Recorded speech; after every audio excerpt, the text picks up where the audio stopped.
So let's go to it. What is a community? What is your lens with regards to the definition of community? Yeah, sure. So for me, community is a really interesting thing, and I think on one level, community is really, really important. It's incredibly important that we as individuals have social and practical support around what we're doing, that we can both help others and be helped by others. Indeed, it's community within which that we can thrive the most, because that allows us to do our thing, our particular thing that we're really, really good at and we really love doing. And in doing so, the adjacent things that other people really love and really love doing, they can do their thing more as well. So it becomes a space where you can find people who you can have these kind of positive relationships where you can get stuff done and feel really good about it and enjoy it. So that's really the essence of a community and the value of community to me, as a member. So I think there's something subtly different here. Is we're talking about being a community leader, and then it has a slightly different set of slightly different value. But what we're going to do is dig into what the differences are there and the similarities are there, over the course. Thank you. I'm curious to know, because you've already said about how a member experiences it. What do you think is essential for a community leader? What is the first? Yeah, so if you're identifying a need to establish a new community, you're probably assuming that there's an unmet need there. That's why you would establish a new community rather than joining one, is that there's something you've looked around and the existing communities don't quite work in the way that you want them to, or they don't quite feel right, or they're not quite for you. They're for a different category of person. And so it's really about figuring out why you didn't fit into those communities, what that means for your community, and what you're trying to create, and to do so in a positive way. So to take those lessons and turn them into something positive, effectively to take the bits where because if you're a perfect fit for another community, you have no need to create a community. If you really do fit in well everywhere else, then the only reason to create a community is kind of vanity, I suppose, and that won't really serve you or serve your community members. So it's really about what the difference is, what the value is, and why that is important, that you need to consider in depth. Yeah. And normally, in your experience, what do you think is that collective, more like a signal that says, hey, I'm not meeting my needs, or there need to be something else aside from this? For me, it's that sense of potential, the sense that things could be better. When you engage with existing communities, you engage in existing spaces, and they start to become frustrating. They don't yield what you expect, or they start to become really tiring, and they start to find it really draining, the interactions. Those are so, like, frustration is the side that your doing need isn't being met. Draining is the side that your kind of energy feeling need isn't being met. And so, and we've talked about this, right? The merging of not just the doing, but also understanding the being part of it. In your experience, what is normally the case that community leaders decide to build a community? What's the I would say, what's the main motivation? So for me, it's the motivation to do something better for a certain set of people.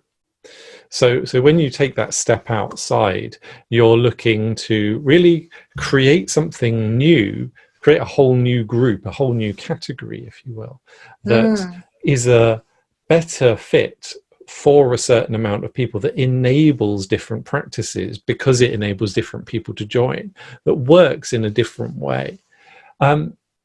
The frustration, and it can be difficult because sometimes if you get frustrated with a thing, there are two ways to solve it. You can work from within to improve a community, to improve an existing community, or you can set up a new thing on your own.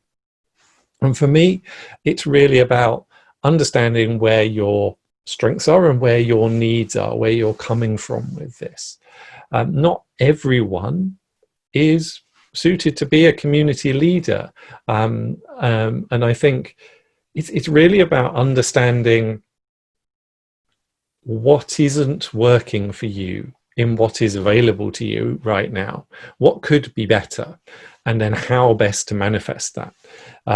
Is it that the existing stuff you could work on and make it better, or is it really the case that actually it's the way that we're seeing things that's the problem, and that you've got a community, a group of people who are really joining together to explore a different way of seeing things? Because that's really the glue that holds a community together. It's a common perspective and a different set of skills. I like how you've placed that, of having that common perspective.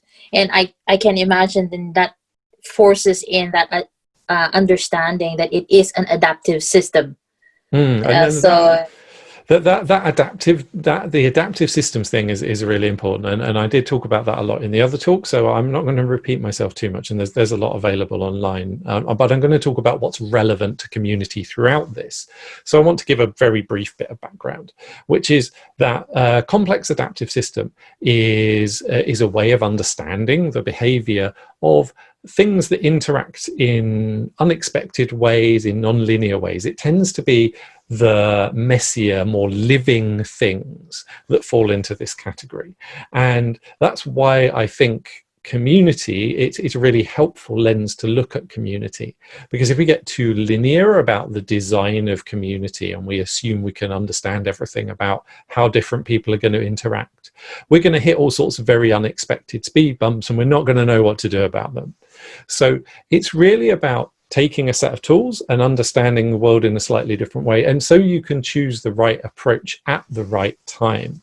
And complexity is a really good lens to allow you to choose a better approach. And so that's essentially this work. Is what you're doing is you're creating a community which is going to be a complex thing, which is going to be kind of unpredictable, which is going to kind of do its own thing a little bit, and then you're going to work with that rather than against it. And this is that part also of working with that, right? You're working there's an element of collectiveness to it. And can you talk more about that, that what's the collective ideals and actions within a community? And I mean, one of the challenges of this work is really that communities on some level exist. We're talking about making a thing, we're talking about creating a thing, but on another level, on the level of humans, on the level of us, on our personal level, the community is an abstract concept. It doesn't really exist. Instead, it's just a bunch of people getting together deciding to do a thing. The community emerges from the collective beliefs and behaviors of the people who make up that community. It's not that you're not kind of creating this thing that's separate from the people who are part of it. It is very much, it emerges from the people who are part of the community. And so this idea of emergence, which is another property of complex systems, is really important to remember that the community starts with people, and as a community leader, the community starts with you. I love that surfacing of emergence. I think there's quite a lot of, in community circles, the idea of, if I plan for engagement, if I plan this, then things would flow. But if you plan for emergence, you're open to different possibilities. And it's I think planning and emergence have an interesting relationship. It's on some in some way you cannot plan for emergence. That's what makes it emergence. Yeah. It is that which you cannot plan for. What you can do, though, is you can increase the possibility of positive outcomes within emergence. And so it's choosing plans that increase the positive possibilities as much as possible, and mitigate against the negative possibilities as much as you can, accepting that you can never fully do one or fully the other. Yeah. And I can imagine this has a lot to do of why people stay within communities, right? That there's certain needs that they've come, they come to a community because they're wanting to meet certain needs, and they stay because of that. And probably along the way there's different types of experiences.